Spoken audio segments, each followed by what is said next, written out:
સંસ્કૃતમાં આ તો ઠીક છે, વ્યાકરણમાં આપણને રસ હોય ન હોય, અને જેને રસ હોય એના માટેની વાત છે કે સંસ્કૃતમાં ક અક્ષર, ક ધાતુ, એનો અર્થ થાય છે રસ, અને થા એટલે જેમાં આપણને સ્થિર કરી દે.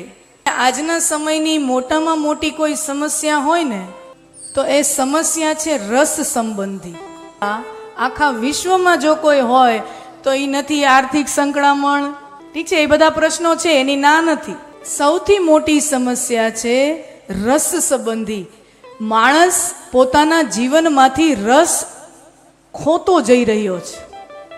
આ મેન તમે બધાએ અનુભવ્યું છે. તમે કોઈ પણ વડીલની બાજુમાં બેહો ને એટલે એ વડીલ હંમેશા એમ કહે છે, પેલા જેવી દિવાળીઓ હવે નથી થતી. કારણ કે આર્થિક રીતે સંપન્ન થતો ગયો છે સમાજ, તો દરેક વસ્તુમાં ભવ્યતા વધતી ગઈ છે, પણ એની પાછળની દિવ્યતા ઘટતી ગઈ છે.